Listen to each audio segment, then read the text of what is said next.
राम प्रभु जी। अरे ऋषि भाई, बोलिए बोलिए। प्रभु जी, आपने दोपहर में कहा था कि हमारी शॉप लगती है, मतलब हम जैसा हमें चाहते साधना चाहते तो हम साधना चुन लेते हैं।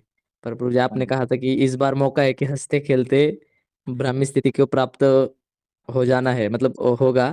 तो ये अनुभव में भी आता है प्रभु जी, पर ऐसा क्योंकि यही मौका मिला है, मतलब बाकियों को क्यों साधना करनी पड़ी ज्यादा, जैसे कि भगत जी महाराज, उनको इतना क्यों कष्ट लेना पड़ा प्रभु जी? ये सिर्फ आपको दिखाने के लिए है ना। यानी हर महापुरुषों ने जो गुरु परंपरा में है ना, उन्होंने जी। हर एक ने सहन किया। यानी सत्पुरुष, अक्षर ब्रह्म, जिसके भीतर परब्रह्म विराजमान है, उनको भी इस लोक पर आने के बाद, लोगों के बीच में रहने के बाद इतना कष्ट पड़ता है। यानी वो अपने जीवन के द्वारा शिष्यों को, भक्तों को समझाते हैं कि तुम्हारे ऊपर भी इतना कष्ट आए ना, तो भी हमने जैसे जीवन जिया है ना, वैसा तुम जीवन जीना सीखो। जी प्रभु जी। यानी इतने कष्ट होने के बाद भी भीतर से कोई फरियाद का या शिकायत का ना उठना, ये उनके जीवन से सीखना है हमें। हम छोटी-छोटी चीज़ों में व्यथित हो जाते हैं और बहुत सारी शिकायतें चलती रहती है।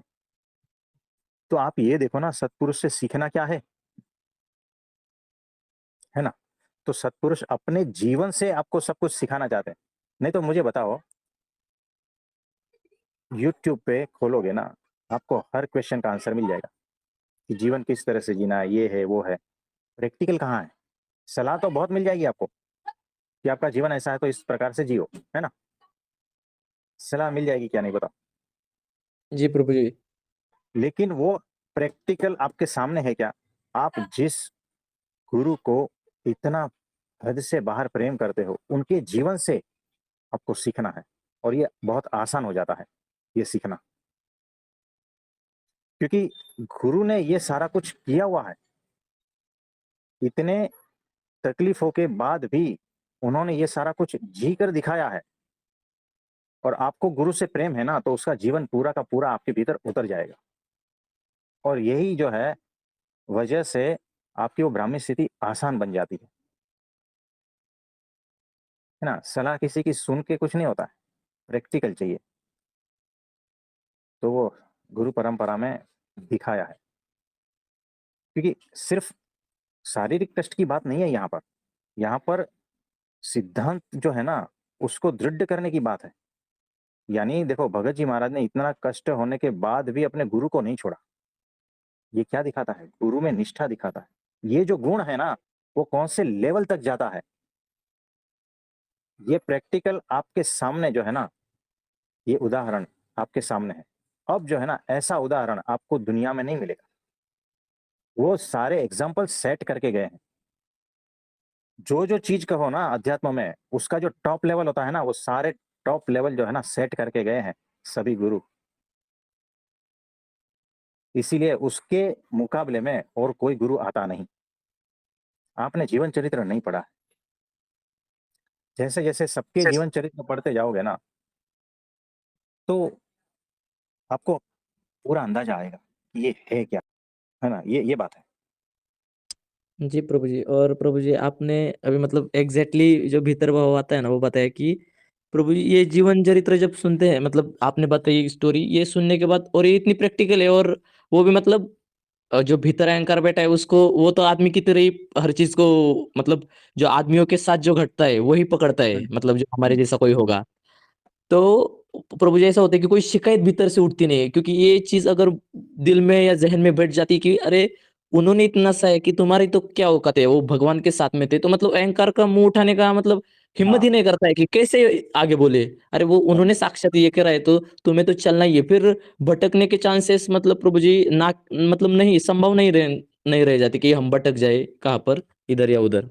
एग्जैक्टली यही होता है कि फिर दुनिया में और कोई स्थान बच ही नहीं जाता, है ना। जी क्योंकि हीरो की खान यहाँ पर है ना।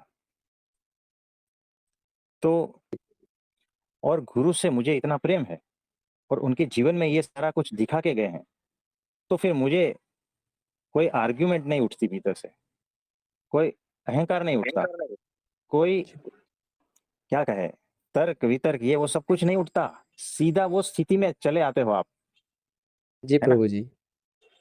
प्रभु जी, तो ये बात है। मतलब प्रभु जी भीतर कोई संघर्ष नहीं होता एकदम।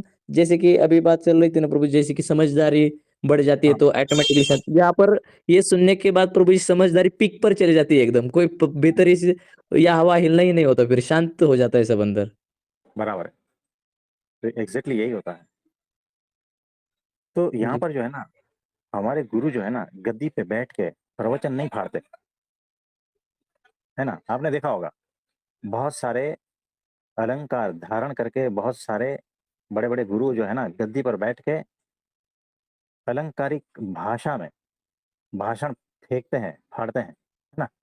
यानी, लेकिन उसके जीवन में देखो, और हमारे गुरु के जीवन में देखो, आचरण देखो, तब पता चलेगा कि प्रैक्टिकल क्या है। वो जो वचनामृत में कहा है ना, जिस संत के बारे में हर पन्ने में संत को दिखाया है मोक्ष का द्वार, और वो संत के लक्षण और सब कुछ, वो संत कैसा होता है ना, ये प्रैक्टिकल देखना है। और ये प्रैक्टिकल जो है ना, हमारे गुरु के पूरे जीवन में होता है, तब जाके एग्जैक्ट बात पता चलती है। शास्त्रों से सिर्फ पता नहीं चलता है, शास्त्रों को जीवन से कंपेयर करो, हमारे गुरु के जीवन से कंपेयर करो, तब पता चलता है कि ये एग्जैक्ट बात है। तब जाके सत्पुरुष की स्वरूप का समझ पड़ता है ना? नहीं तो समझ में ही नहीं आता है। हमें लगता है कि जो भगवा पहना है वो तो बड़े संत हो गए, जो ऊंची गादी पे बैठते हैं तो ऊंचे संत हो गए, है ना? जो अच्छा प्रवचन करते हैं वो बड़े संत हो गए, जो इधर उधर की अजीबो गरीब बातें करते हैं वो बड़े संत हो गए। ऐसा नहीं है, जीवन उठा के देखो उनका, पता चलेगा। तो यहाँ पर जो है ना, ये आचरण महत्व का है, कैरेक्टर महत्व का है, कि कौन है ना? और सारा कुछ प्रैक्टिकल है। प्रभु जी, और इतनी सहजता कि प्रमुख स्वामी जी महाराज को जब मतलब कोई भी वीडियो सुनते हैं, मतलब कोई कहेगा नहीं प्रभु जी कि ये मतलब अगर जिसको पता नहीं है उनके बारे में, मतलब हम्म, वो कहेगा भी नहीं कि मतलब वो इतने बड़े मतलब शब्द में तो नहीं कहा जा सकता। हम्म, और मतलब कभी कभी प्रभु जी ये विचार आता है अंदर की, मतलब पर ब्रह्म साक्षात उनके पास है, पर इतनी सहजता जीवन में, मतलब हम्म, और मतलब ये अंदर से आता है कि यही तो है। मतलब अगर साक्षात प्रमुख स्वामी जी इतनी सहजता से रह रहे हैं, तो तुम्हें क्यों साधना की खुजली हो रही है? जैसे कि हमें रहते ना, ये करूँ वो करूँ, इसके पीछे भागू उसके पीछे भागू। वो खुद इतने सहज रह रहे हैं, और मतलब एक भाव आता है कि तुम मत अपना दिमाग चलाओ, तुम सिर्फ सहज हो जाओ, वो तुमको लेके जाएंगे, आज्ञा का पालन करो। मतलब ये, और इससे बहुत प्रभु जी, मतलब आपने जो दोपहर में कहा ना कि हँसते खेलते जाने का अब मौका है, तो ये भीतर से आ जाता है कि सच में ये हँसते खेलते जाते हैं, क्योंकि ये होश से चीज़ें समझ में भी आती है। क्योंकि जीवन में अब पता चलने लगा लगा है कि अगर कोई दूसरा शिष्य बोल रहा है और प्रभु जी उसकी वाह-वाह कर रहे हैं, और फिर अंदर से ईर्ष्या उठती है, और ईर्ष्या उठती है तो प्रभु जी ये समझ में आता है, अरे! सत्संग में आए इसलिए हो कि दोष मिटाना है, और तुम्हें ईर्ष्या आ रही है, तो मग इस मतलब फिर इसका मतलब क्या रहा? अगर इधर भी आके तुम्हें यही चीज़ करनी है जो बाकी संसार में कर रहे हो तुम, तो फिर मतलब क्या है तुम्हारा? तो एकदम से प्रभु जी एक प्रकाश, मतलब कृपा ही है आपकी कि एकदम हँसते-खेलते सहजता से ये सारी चीज़ें हो रही है जीवन में, और विकार भी हाँ, हटते जा रहे हैं। तो बहुत कृपा है प्रभु जी, प्रणाम प्रभु जी। तो एग्जैक्टली आपने सही पकड़ा है कि सत्संग में मैं क्यों आया हूँ? क्या किसी की ईर्ष्या करने के लिए आया हूँ? क्या किसी के दोष को देखने के लिए आया हूँ मैं? तो सत्संग में क्यों आया हूँ, ये बहुत स्पष्ट होना चाहिए सबको, है ना? तो सत्संग में आप अपने दोष को हटाने के लिए आए हो, दूसरे के दोष को देखने के लिए नहीं, है ना? तो ये स्पष्ट होना चाहिए कि सत्संग क्यों कर रहे हो, है ना? तो भीतर के दोषों को हटाना है, आत्म साक्षात्कार करना है, ब्राह्मी स्थिति करना है, और भगवान की भक्ति करना है ना? निर्दोष होना है। होना है। तो इसीलिए तुम आए हो। इसके अलावा अगर कुछ और ध्येय है तो फिर भटक जाओगे, है ना? तो बहुत ही एग्ज़ैक्टली सही पकड़ा है कि मैं क्यों आया हूँ और क्या कर रहा हूँ, इतना चेक कर लो भीतर, है ना? जी प्रभु जी। और प्रभु जी ऐसा लगता है कि थोड़ी खिचड़ी पकनी भी ज़रूरी होती है, क्योंकि संसार में मतलब साधना की खिचड़ी पकनी इसलिए प्रभु जी कभी-कभी ज़रूर लगता है, क्योंकि जब सत्पुरुष नहीं मिले होते और खुद के मन से ही दोष हटाने का प्रयत्न करते हैं, पर बार-बार वो और थकते जाते हैं, फिर उठते हैं, थकते जाते हैं, फिर उठते हैं, फिर सत्संग मिल जाता है और सत्संग मिलने के बाद फिर प्रभु जी ऐसा लगता है कि मतलब पहले ही दोष बोझ लगने लगते हैं, पर संसार में तो वो हटते नहीं। पर सत्संग में आने के बाद एक मतलब नई जैसे कि अपॉर्च्युनिटी मिल जाती है कि हाँ, यही तो चांस है तुम्हें बदलने का। और फिर सत्संग में आने के बाद ये लगता है, तो फिर सवाल उठ जाता है, अरे वहाँ पर भी वो बोझ लेकर मतलब चल रहे हो दोषों का, हुँ, और यहाँ पर आकर भी दोष ही लेकर के फिर मतलब तुम्हारा मतलब ही क्या रहता है? तो फिर वो थोड़ा ऑटोमैटिकली भगवान की कृपा से शांत हो जाता है प्रभु जी, ऐसी सोच हाँ, से। तो यही तो कह रहे हैं ना कि देखो, अन्यक्षेत्रे कृतं पापं तीर्थक्षेत्रे विनश्यति। तीर्थक्षेत्रे कृतं पापं वज्रलेपो भविष्यति। यानी देखो, कहीं और जगह पे पाप किया है, तो सत्संग और सत्पुरुष से उसकी निवृत्ति हो जाती है ना? मतलब वो पाप खत्म हो जाता है। लेकिन सत्संग और सत्पुरुष के सामने अगर तुम पाप करते हो, तो वो पाप तुम्हारा वज्रलेप सम तो देखो, आप संसार में किसी की ईर्ष्या करते हो और ये आपका बड़ा दोष है, आप इससे छूट नहीं पा रहे हो, तो आप सत्संग में आते हो उस दोष के निवारण के लिए और आप सत्पुरुष के पास आते हो उस दोष के निवारण के लिए। तो यहाँ पर काम बन जाता है।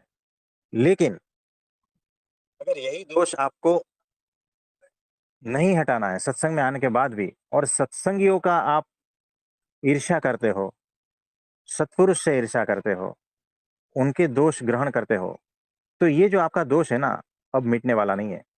इस जन्म में नहीं मिटेगा, क्योंकि वो वज्रलेप हो जाएगा। क्योंकि आपने पाप जो है ना सत्पुरुष के सामने किया है। सत्संग में रहते हुए आप पाप कर रहे हो, है ना? तो ऐसा है। प्रभु जी मतलब यानी ऐसा देखो लगता है कैसा है, आप जो है व्यसन छुड़ाने के लिए सत्संग में आते हो। व्यसन यानी कोई भी प्रकार का, बाहर का, भीतर का, मन का, कुछ भी प्रकार का, है ना? तो संसार में तो व्यसन करते ही हो, उसको छुड़ाने के लिए सत्संग में आते हो।